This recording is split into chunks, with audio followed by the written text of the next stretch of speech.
hate to be the one to say I told you so, but I really did tell y'all so.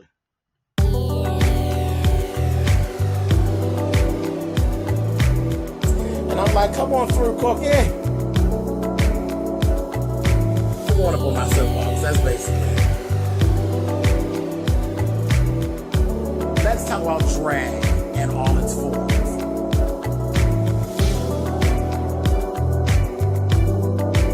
What,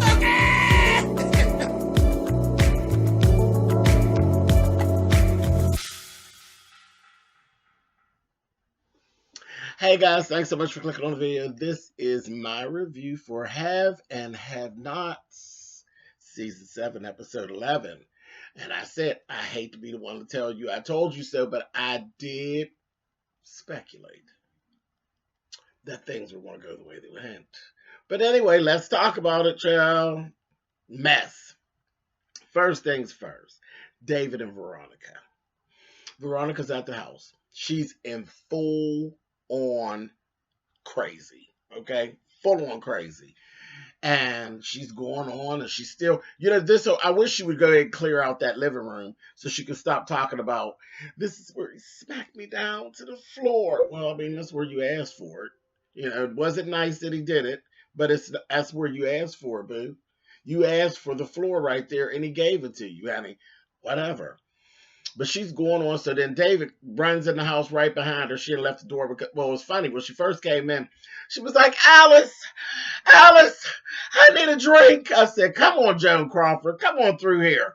Child. But she done forgot. Alice quit, bitch. Alice wasn't a soul there. Not a soul. She said, and she made her drink. I said, girl, you is crazy as a damn tarmac. That is just crazy. So she gets the drink. She's standing there holding it. David come in the door.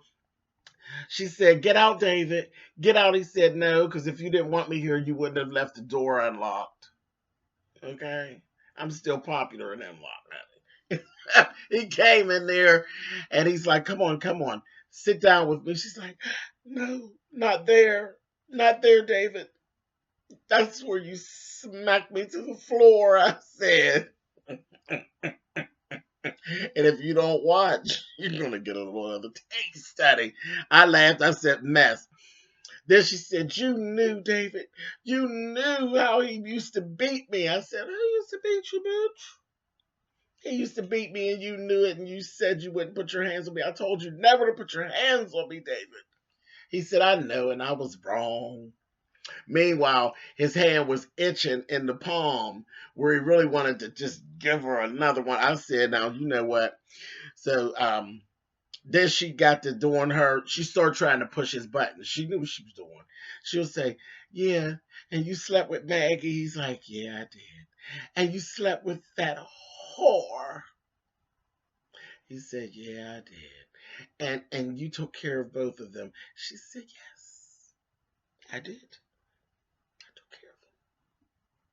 She said, are you wearing a wire? See, you're trying to use me, David. You knew this stuff was coming and you just want to use me. Are you wearing a wire? Pull your shirt up. He said, no, I have on a compression garment because of my back. What's wrong with your back? It's all burnt up, you whore. So she made him show her the compression garment. She gonna touch his stomach and say, you're really hurt. Duh. The other bitch is dead. Y'all remember? She's dead. He just got a little bit of crisp on his back, honey, like he stayed in too long. Ridiculous. But she was just going through it. She kept going through all that mess. Then she told him, your back is a reminder never to fuck with the first wife. I said, oh. So I'm looking at David like, I know you want to bust her up. I know you do. I know you want to choke her out right now. What are you going to do, David? And he said, let's go outside and sit down. Then he sat with her a little bit. She talked all her crazy shit. And she kept going with the crazy and thinking the shit that she did was cute to the point where he said, you know what, I gotta go. He literally had to leave. because he was ready to fuck Veronica up. So he got up there, out of there, and he left, and he called Jim from out front. He told her he was going to go and get his bandages changed, and then he was going to come back. He went out front to his car, and he called Jim, and he was like, I need you to talk me down. I'm ready to go in there and end all of this right now. I was like, I told y'all the insides of his palms were itching. You'll get that. You know, when a bitch aggravates you, the insides of your palms go to itching because you need to put them on some skin, preferably like this. I said, So Jim talked him down, said, we need her.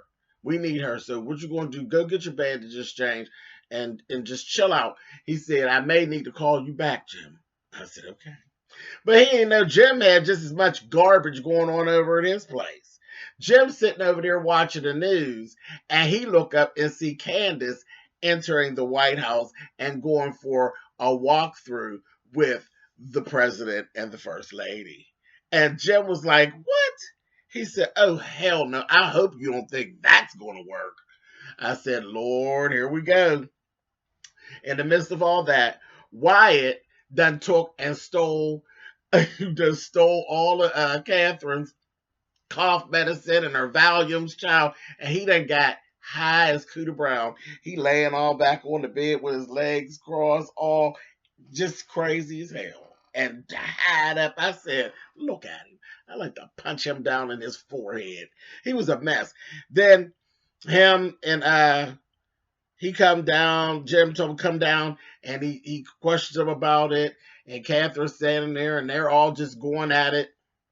And he telling Jim, you know, do what he wants, this, that, and the other. And he went on back upstairs and told them to go to hell. And Jim was like, I'm so sick of him. I am so sick of him. He told Catherine, he said, I'm sick of you. I'm sick of him. I'm sick of him and all. He said, him and these drugs, I'm just sick of it. I've had enough. Catherine said, don't go up there, Jim. Now here go the line. This is the line that took me out for the whole season. You understand me? He said, she said, don't go up there, Jim. Don't go up there angry. Jim, don't go up there angry. He's already beat your ass once. Child, I fell out. I said, no, not he's already beat your ass once. Don't go up there angry. Jim's gonna fuck you up. I died. I said, Catherine is a whole red wig wearing clown. She's don't go up there angry, Jim. He's already beat your ass once. I said, Jim went up there, baby, and grabbed Wyatt on that bed and spun his ass around and had went in that bathroom and got a toothbrush and got to digging that toothbrush down in Wyatt's mouth. I said, okay. Wyatt said, what are you doing? What are you trying to do? What are you trying to kill me, you crazy bastard? Get off me. He was getting him. Catherine was like, Jim, stop it. I said, now see, I'm going to be real facetious here. I had to laugh because I said, Jim, did you really think that you could stick something down Wyatt's throat and make him throw up? Any other male on the program, it might have worked with, other than Justin and Wyatt. I promise you. Justin and Wyatt, and Landon. Justin, Wyatt, and Landon that had more shit down their throat, baby, they not going to throw up. They ain't got no damn gag reflex. Not of the three of them whores is going to throw up, honey. You could have took a toothbrush. You could have used a broom, honey, and stuck it down Wyatt's throat. And Wyatt wasn't going to throw up, baby. Wyatt got a track record longer than any gay bar I ever been in, honey. I said, ooh, Miss Wyatt, honey. And it just proved it, honey. Miss Wyatt jumped up and, what are you trying to kill me? I said, oh, girl, Miss Wyatt, honey. All right. So they went through that whole thing. Wyatt told him, I am going to shoot you. Do you understand me? I'm going to shoot you. I'm going to take that shotgun and I'm going to shoot your goddamn ass. Catherine said, what shotgun? I said, girl, that's your cue to run, mama. Y'all know y'all got a history of people getting shot up in y'all's place, honey. Run, bitch. You in danger, girl. He's keep on with the bullshit. They went on. Jim told him, I'm telling you, I'm not playing with you one more time. You put one more drug, I swear. I said, I said, your house is a whole mess, child. Meanwhile, like I said, Candace and Charles were down. Candace, Charles, and Landon were down at the White House, and they had a real nice meeting with the president and the first lady and all of that. And Charles was telling her, I want you to stay permanently. I want you to move in here with me. This, that, and the other. I said, okay, girl, this is it. So it's just like an episode of Good Times. Okay, so I know, Tyler got that old school training. It's like Good Times. Just when it seems like things is gonna be happy, not on Tyler's watch. So while that's all going on, we got the Attorney General. He's down there looking at the news just like not looking at the news, I'm sorry. The other guy was looking at the news. And he came in and told the Attorney General what he saw in the news with Candace and all that. He's like, I can't believe he's that arrogant little bastard actually took that whore to the White House. He's just ridiculous. And I can't stand him. Got on that phone, called the president, told the president, he said, I understand, Mr. President, that you're actually in the process of entertaining right now, but that's what I want to talk to you about. And he says, what I want you to do, that woman that he's with, she's a whore. And what I want you to do is I want you to say to her, uh, call her a hot piece of black ass. That's what I said to her before she beat my ass and she robbed me. I said, so you want, and the president actually confirmed that he didn't like Charles. They thought he was an arrogant little bastard.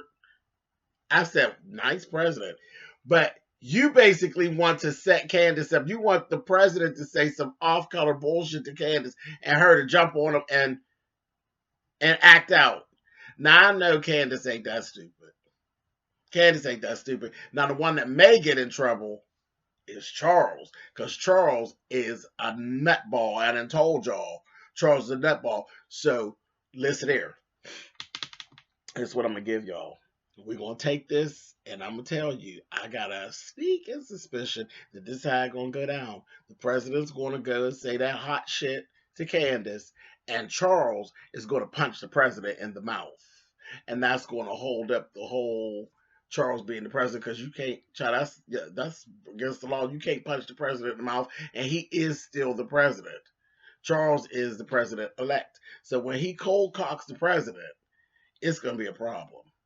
It's going to be a problem. I hope Candace don't smack the first lady, but yeah, maybe she will. That would be good.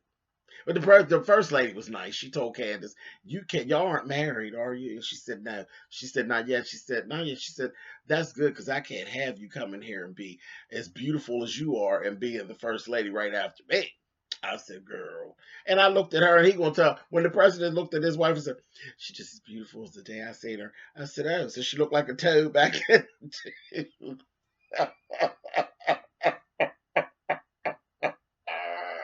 She looked like a toad with a platinum blonde wig on, honey. I said, "Girl, you look like somebody I know, honey." I said, "Lord have mercy." A mess.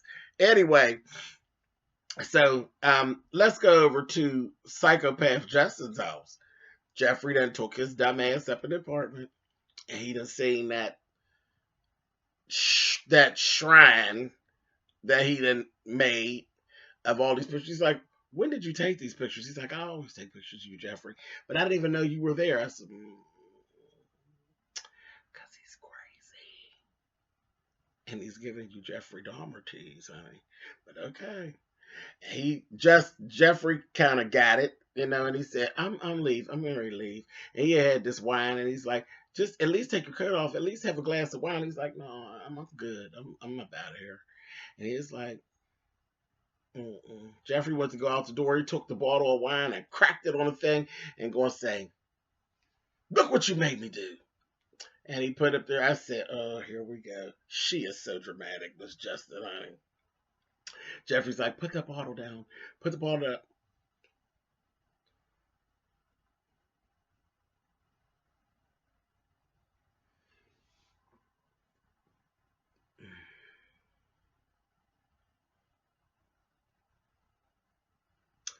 Okay, so let me tell you what I think is going to happen in this piece. All this shit here, Tyler, you know I want my checks, right? I want my money. I do. I want my money. I want all my money. But right here, we get ready to get rid of Justin. I think we get ready to get another body for Jeffrey. Get ready to get another body. Because I think when they get to it, it's gonna be a little tussle to basically try to keep him from doing it. Or maybe he'll flip on Jeffrey. I can see him flipping on Jeffrey because he's crazy and trying to get Jeffrey, and Jeffrey digging him out. And not the way that he's used to him digging him out. Not how he wanted him to dig him out, but really digging him out, honey. So that's what I think. I think Jeffrey's getting ready to get another body. I think um, Charles is going to cold cock the president. I definitely think, I still think Wyatt is going to end up shooting Mitch by mistake in the process of trying to shoot Jim and Catherine. I think he's going to end up shooting Mitch. And let's go on to the thing that I told y'all a long time ago. And it wasn't really my prediction. This prediction actually came from my mother. My mother was the first person that actually said, who convinced me, because at first I was like, no, Mom. And then she convinced me that Derek was going to be the man with the damn tattoo, who is Candace's father, who actually raped Hannah. And sure enough, all of this shit that went on, Benny keeps saying he don't like him. And Hannah goes in the kitchen. And he's like, because Benny said he down there crying. And he's like, oh, that's because he heard, or he said, sister, if he heard our conversation, and he's just really happy. And no, he heard your conversation. He was really broke up, and he knows that that's his baby. And he happy, but he's shamed too. And he took and pulled that shirt up. I said, oh, Derek, honey, yes, God, honey. But then we had to get past it because he's really a rapist. But I said, oh, Derek. But he done pulled that shirt up, and sure enough, that tattoo was there, and Hannah was given. That's the other one. That's the other soap opera thing. We do this at the door. That's what we do at the door.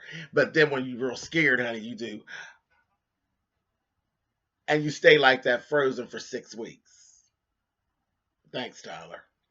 Anyway, that's how it ended. I said, hate to be the one to say I told you so, but I did tell y'all so. But that really did come from the mouth of Miss Patty, honey. My mother said that this shit months ago, and she convinced me, and she was absolutely right. So my mother won her check too, Tyler.